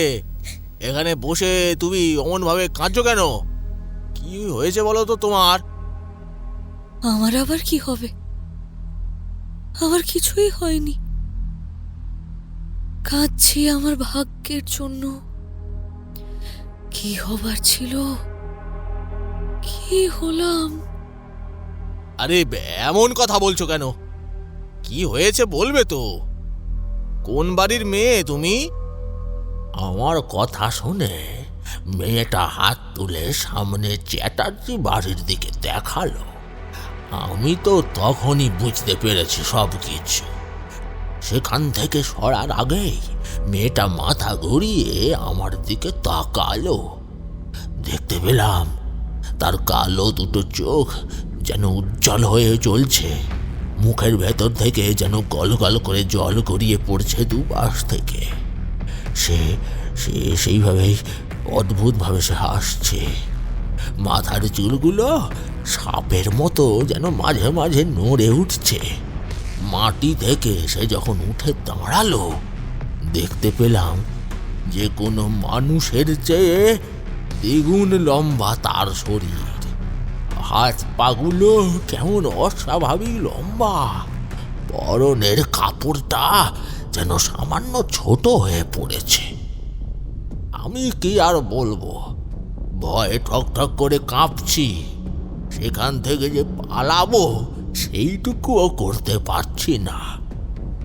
সবাই চলে যায়, কেউ আমায় নিয়ে যায় না। তুমি আমায় নিয়ে যাও, এখান থেকে নিয়ে যাও। একা একা এখানে থাকতে যে আমার বড় কষ্ট হয়। কথাটা বলে একটু একটু করে সে আমার দিকে এগোতে লাগলো। আর সেই বীভৎস মূর্তি দেখে তখন তো আমার বুকের ভেতর ঠক ঠক করে কাঁপতে শুরু করেছে। কি করব বুঝতে পারছি না। এমন সময় আর একটা আশ্চর্য ব্যাপার ঘটে গেল। কোথা থেকে যেন একটা পথের কুকুর ঠিক সেইখানে এসে পড়েছে। সে প্রচণ্ডভাবে চিৎকার করতে করতে এগিয়ে গেল সেই দিকে। মেয়েটা যেন এবার রেগে উঠল। আমায় নিয়ে যাও তুমি। ওই দেখো, ওই দেখো, কুকুরটা চিৎকার করছে। দাঁড়াও দাঁড়াও দাঁড়াও, আগে ওকে চুপ করে নি। এই কথাটা বলে সেই মেয়েটা একটা লম্বা হাতে খপ করে কুকুরটাকে চেপে ধরল। তারপর একটা ঝটকায় তার মাথাটা পেছনের দিকে ঘুরিয়ে দিয়ে তাকে ফেলে দিল ডোবার জলে। এরপর সে এক পা করে এগিয়ে আসতে লাগলো আমার দিকে। আমি তখন ভয়ে পাগলের মতো পিছন দিকে ছুটে চিৎকার করে চলেছি। সেই শেষবার আমি ওই পথে গিয়েছিলাম, তারপরে আর কখনো ওই পথে যাইনি। কিন্তু ভবতারণবাবু যে বললেন ডোবার আশেপাশে এর আগে কখনোই তেমন কোনো কিছুই দেখা যায়নি, তাহলে? ভবতারণ কখনো এখানে কোনো কিছুই দেখেনি সে কথা হয়তো ঠিক। আসলে তাকে যে সবাই সবসময় দেখতে পেত এমন কথা নয়। কালে ভাদ্রে দুই একজন দেখেছে। কিন্তু হ্যাঁ, ওই পরিবারের মেয়েদের বিয়ের সময় প্রত্যেকবার কিন্তু সে এসে তাকে নিয়ে গেছে। আমার তো মনে হয় ডোবার জলের তলায় খুঁজে দেখলে দেখা যাবে সেইখানেই ওই মেয়েগুলো মাটির তলায় পুঁতে রেখেছে। জগৎমোহন কথাটা মজার ছলে বললেও আমি কিন্তু এমন কিছু একটাই ভেবে রেখেছিলাম। তবে এটাও স্থির করলাম আজ ফিরে যেভাবেই হোক কমলার সঙ্গে কথা বলতে হবে। যেদিন রমলা ভয় পেয়েছিল সেই দিন কমলা সেখানে ছিল, দেরি করে এলেও সে ছিল। আর রমলা নিশ্চয়ই কমলাকে কিছু বলেছিল। ডোবার জলে যদি সেই দিনে মৃত মেয়েটির আত্মা থেকেও থাকে, তাকে আটকানোর একমাত্র পথ হলো কমলা। মনে মনে সবকিছু স্থির করে সেদিনের মতো ভবতারণ চাটুর্যের বাড়িতে আমি ফিরে এলাম। তবে এরপরে যে কি বিভীষিকা আমাদের জন্য অপেক্ষা করছিল তার জন্যে কিন্তু মোটেও আমি তৈরি ছিলাম না। ভবতারণকে শুরু থেকে সমস্ত কথা বললাম। সে যেন অবাক হয়ে বলল, এমন কথা বলেছে? কিন্তু ঠাকুরমশাই, আমাদের পরিবারের অতীতের যে কথা আমি জানতাম সে কথাই বলেছি। এখন ডোবার জলে যদি সত্যি সত্যি কিছু থেকে থাকে সে ব্যাপারে আমি জানি না। আমি নিজে কখনো সেখানে কোনো কিছুই দেখিনি। রাতের বেলা সেখানে গিয়ে আমি ব্যাপারটা দেখতে চাই। আমি নিজেও একদিন কিন্তু তাকে দেখেছি। আর যদি জগৎমোহনের কথা সত্যি হয় তাহলে ওই ডোবার জলে লুকিয়ে রয়েছে এই অভিশাপের আসল রহস্য। আমার কথায় ভবতারণ বেশ চিন্তিত হয়ে পড়ল। কমলার শরীর সামান্য সুস্থ হয়েছিল। আমার সমস্ত কথা শুনে সে রাজি হলো। সব থেকে বেশি এই ব্যাপারে সেই দেখেছিল। আসলে রমলা ভয় পাবার সময় প্রত্যেকবার তো তাকেই বলেছিল সবটা। বাকিরা মানে মদন থেকে শুরু করে বাকি সবাই আমার কথাতেই সম্মতি জানালো। কিন্তু ভবতারণ শেষ পর্যন্ত কেন যেন বেঁকে বসল। সে ওই ডোবার জলের কাছে যেতে চায় না। তাই সিদ্ধান্ত নিলাম আমি একাই যাব। এই বাড়িতেই যদি কোনো কিছু হয়ে থাকে তাহলে তার সমাধান করার দায়িত্ব আমার। সেদিন সন্ধ্যার একটু পরে বাড়ি থেকে বেরিয়ে ডোবার পথের কাছে গেলাম। এদিকে যে লোকজনের পা খুব একটা পড়ে না সেটা বেশ ভালোই বোঝা যাচ্ছিল। মাটির একটা পথ দিয়ে একসময় লোকজন চলাচল করত, এখন ছোট ছোট ঘাস সেখানে ছড়িয়ে পড়েছে, যেন মনে হয় মাঠের একটা অংশের উপর দিয়ে হেঁটে চলেছে। ডোবার আশেপাশের জায়গাটা বেশ বড়। এখান থেকে বাড়ির দিকটা দেখা যায়। ভাঙা পাঁচিল পেরিয়ে ওপাশে চাটুজ্জে বাড়িটাও চোখে পড়ল। আকাশে অল্প চাঁদের আলো রয়েছে। গোটা শরীরটা মাঝে মাঝে অল্প হাওয়াতে শিরশির করে উঠছে। বারবার মনে হচ্ছিল কিছু একটা হতে চলেছে। আশেপাশের থমথমে পরিবেশের মধ্যেই যেন কিছু একটা সত্যি সত্যি অপেক্ষা করছে আমার জন্য। এমন সময় ডোবার জলে একটা ছলাৎ ছলাৎ শব্দ শুনতে পেলাম, যেন জলের মধ্যে কেউ একটা আছে। সেই দিকে মুখ তুলে তাকাতেই দেখতে পেলাম একটা লাল বেনারসি পরা মেয়ে এলো চুলে হেঁটে যাচ্ছে জলের দিকে। তার চলার গতি বড়ই শিথিল, যেন ধীরে ধীরে সে এগিয়ে যাচ্ছে। তাহলে জলের মধ্যে কি রয়েছে? শব্দটা শুনে এবার সোজা ডোবার জলের দিকে তাকাতেই মনে হলো একটু আগে যেন জলের মাঝ বরাবর কিছু একটা উঠেছিল। আমি তাকাবার সঙ্গে সঙ্গেই ছপ করে লাফিয়ে পড়ল জলের মধ্যে। আর তখনই সেই লাল শাড়ি পরা মেয়েটা যেন একবার কোনো কিছু একটা দেখে ভয় পেয়ে চিৎকার করে উঠল। আমি তাড়াতাড়ি এগিয়ে গেলাম সেই দিকে। তোমরা বিশ্বাস করবে না, মুহূর্তের জন্যে যেন মনে হয়েছিল যার চিৎকার শুনে আমি এগিয়ে গিয়েছি সেটা মানুষ ছাড়া কোনো কিছু হতে পারে না। সে চিৎকার করে জলের দিকে তাকিয়ে থমকে দাঁড়িয়ে পড়েছে। আমি দ্রুত তার কাছে এগোতেই সে আমার পায়ের শব্দ শুনতে পেয়ে পেছনে ঘুরল। দেখলাম একটি অচেনা মেয়ে। এর আগে এই মেয়েটিকে আমি কোথাও দেখিনি। আমি কিছু বলার আগেই সে নিজেই প্রশ্ন করল, তুমি তুমি এখানে এলে কি করে? চলে যাও চলে যাও চলে যাও চলে চলে যাও, এখান থেকে চলে যাও চলে যাও চলে যাও চলে যাও। আমি এসেছি ওই চাটুজ্জে বাড়ির অভিশাপের ব্যাপারে জানতে। এমন কি অভিশাপ রয়েছে ওই চাটুজ্জে বাড়িতে যে এত বছর পরেও সেই বাড়ির মেয়েদের বিয়ের সময় তার বাড়ি থেকে কোথায় চলে যায়? মেয়েটা যেন এবার আমার দিকে ঘুরে তাকালো। স্বাভাবিক একটা মেয়ের মুখ, তার পরনের লাল শাড়িটা যেন নতুন, যেন আজকেই মেয়েটার বিয়ে হওয়ার কথা ছিল। এমন সময় সে এখানে এসে পড়েছে। আমার কথায় সে কেমন যেন অন্য মনস্কের মতো জলের দিকে এগিয়ে গেল। আমি বললাম, একটু আগে জলের মধ্যে কিছু একটা ছিল, তুমি ওদিকে যেও না, জলের মধ্যে আমি একটা শব্দ শুনতে পেয়েছি। মেয়েটা এবার যেন খিলখিল করে হেসে উঠল। তার ডান হাতটা জলের দিকে বাড়িয়ে ঠিক মাঝামাঝি জায়গায় কি একটা দেখিয়ে যেন বলল, জলের মধ্যে তো ও আছে, ও থাকলে আমাকে ওর কাছে মাঝে মাঝে আসতেই হয়। কিন্তু জ্যান্ত মানুষ কেউ এখানে এলে তাকে যে আমরা আর ফিরে যেতে দিই না এখান থেকে। হঠাৎ করে মনে হলো চাঁদটা যেন মেঘে ঢাকতে শুরু করেছে। বাতাসটা যেন কয়েক মুহূর্তের মধ্যে বদলে গেছে। একটু আগে যে মেয়েটা জলের কাছে দাঁড়িয়েছিল সে কেমন যেন অদ্ভুতভাবে খিলখিল করে হেসে উঠল। আর তারপরে লক্ষ্য করলাম কোথায় সেই লাল কাপড়, কোথায় সেই অতি স্বাভাবিক দেখতে একটা মেয়ের মুখ। তার বদলে আমার কাছ থেকে মাত্র কয়েক হাত দূরে দাঁড়িয়ে আছে একটা সাদা কাপড় পরা বুড়ি। বিভৎস কালো অন্ধকার দুটো চোখ তার, যার মুখের খিলখিলে হাসির ভেতর থেকে যেন হিংস্র একটা হাওয়া বেরিয়ে যাচ্ছে বাইরে। সেই হাওয়া যেন আমার হাতের পাশের বাতাসকে শুষে ফেলছে। মুহূর্তের জন্য আমি থমকে গেলাম। আর ঠিক তখনই দেখতে পেলাম জলের ভেতর থেকে ডোবার পাড় বরাবর উঠে এসেছে কতগুলো হাত। তারা যেন খাবি খেতে খেতে কিছু একটা ধরার চেষ্টা করছে। বুড়ি মতো মেয়েটা এবার অদ্ভুত মেয়েলি গলায় বলে উঠল, তোমরা হয়তো ভাবছো মেয়েলি গলা কেন বলছি, কিন্তু সেই বুড়ির গলা যেন বুড়ির মতো নয়, একটু আগে শুনতে পাওয়া সেই মেয়েটার মতো গলা।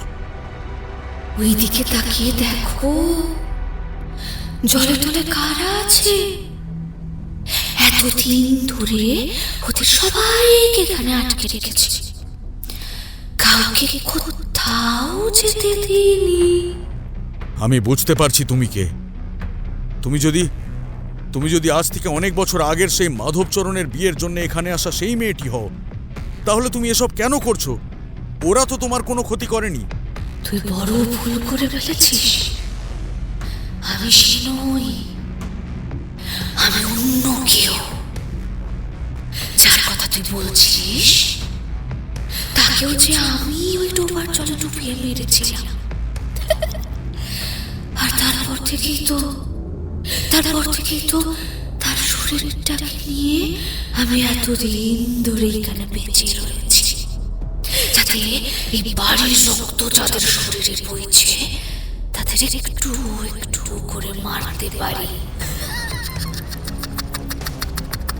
তার মুখের কথাগুলো শুনে আমার কেমন যেন ধাঁধা লাগলো। কি বলছে ও? মিথ্যে কথা বলছে নাকি সত্যি কথা বলছে? কিন্তু এমন সময় মিথ্যে কথা বলেই বা লাভ কি? আমি ততক্ষণে সেই বুড়ি আর ডোবার জলের আরো কাছে এগিয়ে গিয়েছি। তার মাথার সাদা চুল যেন সাপের মতো জলের মধ্যে নেমে গিয়েছে। লম্বা লম্বা হাতগুলো তার মাথার চুল ধরে উপরের দিকে উঠে আসার চেষ্টা করতে লাগলো। আর ঠিক সেই সময় যে দৃশ্যটা আমার চোখের সামনে ভেসে উঠল, আমি তা তোমাদের বলে বোঝাতে পারবো না। জলের ভেতর থেকে উঠে এসেছে কতগুলো বীভৎস মূর্তি। জলের তলায় কোনো মানুষের শরীর অনেক বছর থাকলে যেমন সাদা ফ্যাকাশে হয়ে রক্ত মাংস জমাট বাঁধে, আর তারপর সেগুলো খুবলে তুলে নিলে যেমন হয়, ঠিক তেমনই কতগুলো শরীর। তাদের চোখের ভেতরটা গর্ত, মুখটা হাঁ হয়ে রয়েছে, দাঁতগুলো ছাড়া ভালো করে কোনো কিছু বোঝা যায় না। তাদের মুখ থেকে বেরিয়ে আসতে লাগলো অদ্ভুত এক শব্দ। সেই বুড়ির সাদা চুলগুলো ধরে তারা যেন টেনে টেনে উপরের দিকে উঠে আসার চেষ্টা করতেই বুড়ি আবার হেসে উঠে বলল,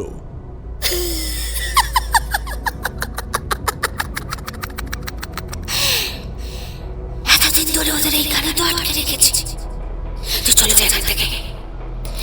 পুরুষ মানুষদের আমি কখনো কিচ্ছু করি না। চলে যা, চলে যা। না, যাব না আমি এখান থেকে। তোমায় এখান থেকে না সরিয়ে আর ওদের আত্মাদের এখান থেকে উদ্ধার না করে আমি কোথাও যেতে পারবো না। আমি তারানাথ তান্ত্রিক। আমি যখন একবার ঠিক করেছি এই ডোবাকে তোমাদের হাত থেকে মুক্ত করব, তখন তা আমি করবই। কথাটা বলেই বুঝতে পারলাম তাড়াহুড়োর মধ্যে আমি একটা ভুল করে ফেলেছি। হ্যাঁ, দেহবন্ধন করা আছে বটে, কিন্তু ডোবার আমি বড্ড কাছে এসে পড়েছি। মুহূর্তের মধ্যে সেই একটা প্রচণ্ড হাওয়া যেন আমায় ধাক্কা দিল। বললে বিশ্বাস করবে না তোমরা, টাল সামলাতে না পেরে আমি ডোবার জলের মধ্যে আর একটু হলেই গিয়ে পড়তাম। আর ঠিক সঙ্গে সঙ্গে দেখতে পেলাম ডোবার ভেতর থেকে যেন একটা মাথা উঠে আসছে আস্তে আস্তে। কালো রঙের সেই মাথাটা, দুটো সাদা ফ্যাকাশে চোখ, ছোট ছোট দাঁতগুলো সাদা, মুখের ভেতরে ঝিকঝিক করছে। আর মুহূর্তের মধ্যেই আমার যেন মনে পড়ে গেল সেই অনেক বছর আগেই আমাদের গ্রামে সেই মাছ ধরতে গিয়ে জলের মধ্যে ঘটে যাওয়া একটা ব্যাপার। এই কথা তোমাদের আগে বলেছিলাম, তোমাদের কি মনে আছে? তারানাথ চুপ করতেই কিশোরী কি যেন ভাবতে লাগলো, কিন্তু আমার সঙ্গে সঙ্গে ব্যাপারটা মনে পড়তেই বললাম, জল পিশাচ। আমার কথা শুনে তারানাথের মুখে যেন মুহূর্তের মধ্যে একটা মৃদু হাসি ফুটে উঠেই আবার মিলিয়ে গেল। গম্ভীরভাবে সে বলতে লাগলো, বাইরে তখন আবার টিপটিপ করে বৃষ্টিটা বাড়তে শুরু করেছে। জলের মধ্যে আমি যাকে দেখেছিলাম সেটা জল পিশাচ ছাড়া অন্য কিছু হতে পারে না। জীবনের আগেও আমি তার মুখোমুখি হয়েছি বেশ কয়েকবার, কিন্তু এই ডোবার জলের মধ্যে তাকে দেখতে পাওয়ার সঙ্গে সঙ্গে যেন সবকিছু জলের মতো পরিষ্কার হয়ে গেল। ভবতারণের বাড়ির ওই অভিশাপ আর তার সঙ্গে জল পিশাচ মিশে একটা বড় সড়ো বিপদ বাড়ির পাশের ডোবায় চুপ করে অপেক্ষা করে আছে। সেইটা মুহূর্তের মধ্যে বুঝতে পেরে গেলাম আমি। সেই জল পিশাচ প্রায় আমার কাছে এসে পড়েছিল। ওইদিকে সেই বুড়ি যেন খিলখিল করে হেসে উঠল। একবার তাকিয়ে দেখি আবার তার রূপ বদলে গেছে একটা মেয়ের রূপে। সে আমার দিকে তাকিয়ে বলল, তুমি আমার জন্য এসেছিলে না? আমায় চিনতে পারছো না? আমি যে রমলা। তার দিকে তাকিয়ে দেখলাম বাড়িতে ভবতারণের স্ত্রী কমলাকে যেমন দেখেছিলাম, এই মেয়েটির সঙ্গে তার যেন অনেক মিল রয়েছে। রমলা কাঁদো কাঁদো গলায় বলল, আমি এখানে আসতে চাইনি, বিশ্বাস করো।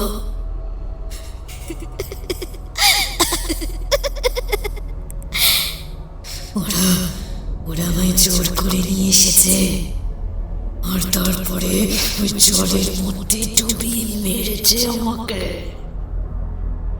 বড্ড বড্ড কষ্ট হচ্ছিল আমার। কেউ আসেনি আমায় বাঁচাতে। জলের তলা থেকে ওরা আমার পা টেনে ধরে জলের মধ্যে নিয়ে গেছে।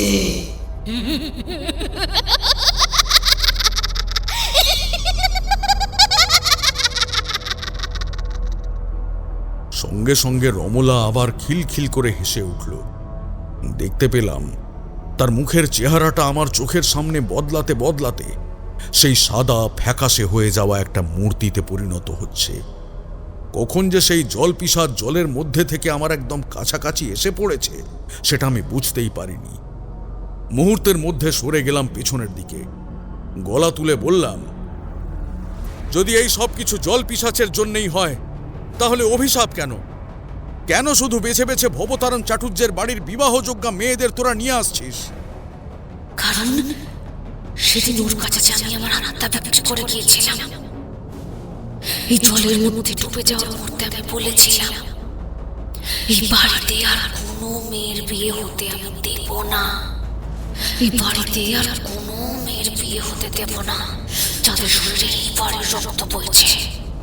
ওরা ভেবেছিল আমি কালো জাদু করি, কিন্তু আমি সেসব করতাম না। আমার পরিবারের লোকেরা সেসব জানত।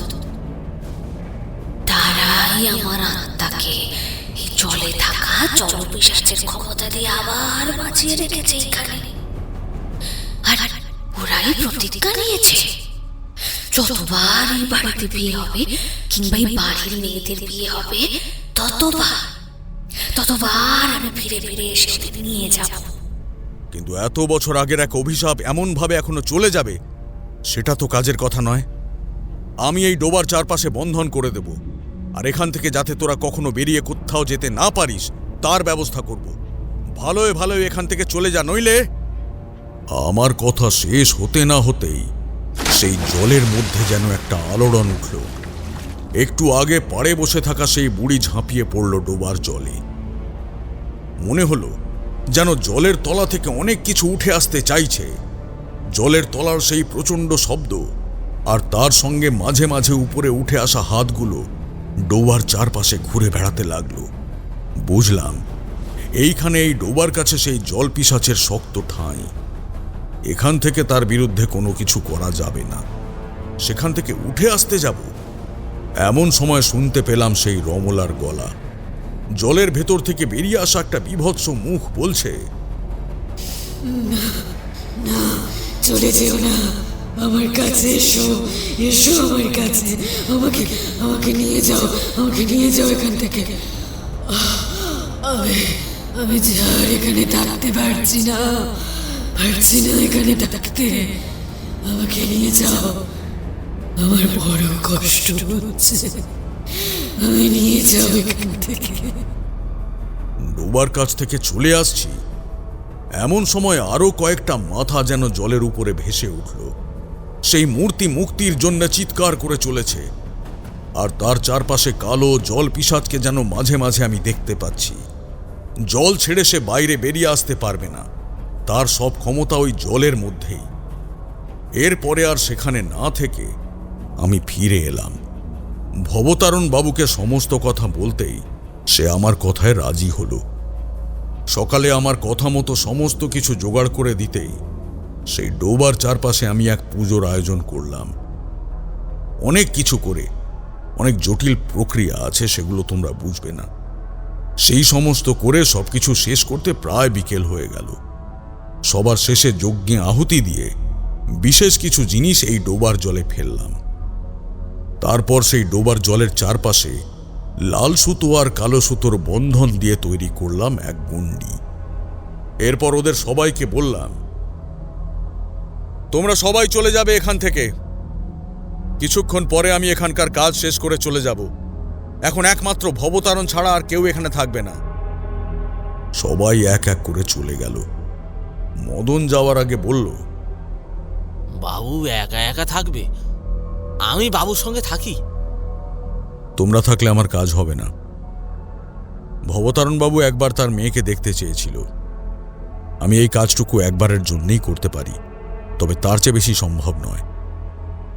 সবাই চলে গেল। ভবতারণ আমার দিকে অবাক হয়ে তাকিয়ে বলল, তাহলে তাহলে আমার মেয়েটা কি আর বেঁচে নেই ঠাকুরমশাই? না, সেই রাতেই সে মারা পড়েছে। তার মৃতদেহ এই ডোবার জলের তলায় আছে। শুধু তার নয়, আজ পর্যন্ত যে কটি মেয়ে তোমাদের পরিবার থেকে মারা পড়েছে, সবার মৃতদেহই বোধহয় ডোবার জলেই আছে।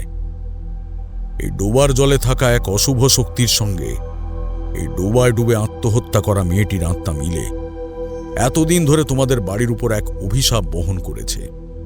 তোমরা বুঝতে পারোনি। ভবতারণ ফ্যাল ফ্যাল করে তাকিয়ে রইল, কোনো কথা বলল না। রাত নামতেই আরেকটি প্রক্রিয়া করে সেই ডোবার জলে বিশেষ কিছু জিনিস ছড়িয়ে দেবার সঙ্গে সঙ্গে যেন খানিকটা কালো ধোঁয়া ডোবার জল থেকে উঠে বাতাসে মিশে গেল। এরপরে আশ্চর্যজনকভাবে ডোবার জলে ভেসে উঠল কয়েকটা প্রায় পচে গলে শুকিয়ে কাঠ হয়ে যাওয়া মৃতদেহ।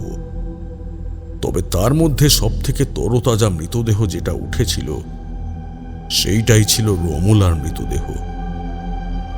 দেখে ভবতারণ কান্নায় ভেঙে পড়ল। এরপর গ্রামের লোক ডেকে সেই মৃতদেহগুলোকে তুলে তাদের আলাদা করে সৎকারের ব্যবস্থা করা হলো। এই সমস্ত কিছু করতে করতেই প্রায় সেই রাতটা কেটে গিয়েছিল। পরদিনটাও আমি সেই গ্রামেই ছিলাম। ডোবার জল শুদ্ধ করতে হয়েছিল নতুন করে। তবে আশ্চর্যজনকভাবে মাত্র একটা রাতের মধ্যেই সেই ডোবার জল শুকিয়ে প্রায় অর্ধেক হয়ে গিয়েছিল। চলে আসার আগে বলেছিলাম, যে কারণেই হোক না কেন, তোমাদের পূর্বপুরুষদের হাতে হওয়া এক অন্যায়ের জন্যে ডোবার অশুভ শক্তিকে এই মেয়েটি আকর্ষিত করতে পেরেছিল। হ্যাঁ, হতে পারে মেয়েটি হয়তো নিজে থেকে আত্মহত্যা করেনি, তাকে সেই জলপিশাচ টেনে নিয়ে গিয়েছিল। কিন্তু তার ফল ভুগতে হয়েছে এই বংশের মেয়েদের। তবে আশা করি আর কিছু হবে না। তারপর তারপর আর কি, তারপরে সেখান থেকে চলে এসেছিলাম। তবে আরো মাসখানেক বাড়িতেই ছিলাম। এর মাঝে ভবতরণ একদিন এসে আমায় কিছু টাকা দিতে চেয়েছিল। আমি তা নিইনি। বলেছিলাম, তোমাদের বিপদে সামান্য যা করতে পেরেছি তাই আমার কাছে অনেক। ও টাকা আমি নিতে পারবো না। তার চেয়ে ওই টাকা তুমি বরং তোমার গ্রামের গরিব দুঃখীদের মাঝে বিলিয়ে দাও। আশা করি ভবতারণ আমার কথা রাখতে তাই করে থাকবে।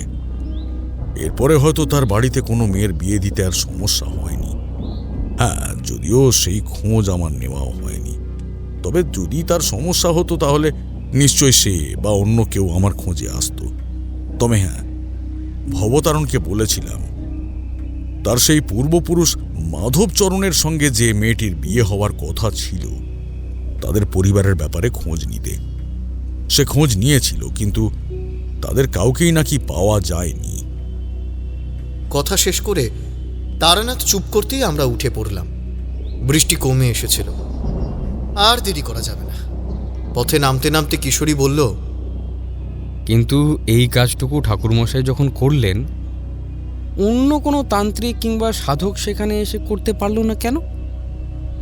হয়তো তারা জলপিশাচের দেখা পেয়েছিল। হয়তো তারা বুঝেছিল জলপিশাচকে আটকানো তাদের কারোর ক্ষমতা নয়। কথাটা বললাম বটে। তারপর আমরা এগিয়ে গেলাম ট্রাম রাস্তার দিকে। জানি না, হতে পারে তারানাথ সব কথা আমাদের বলল না। এমনটা তো মাঝে মাঝে হয়।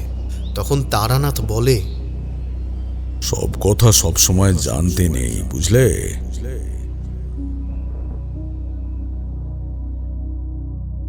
শুনছিলেন সুকান্ত দাশের কলমে অভিশপ্ত বিয়ের লগ্ন। তারানাথের চরিত্রে অমিত, বিভিন্ন চরিত্রে ঋতম, সৌম্যজিৎ, অয়ন্তিকা, সায়ম, সৌমিতা, জ্যোতির্ময় এবং উর্নিশা।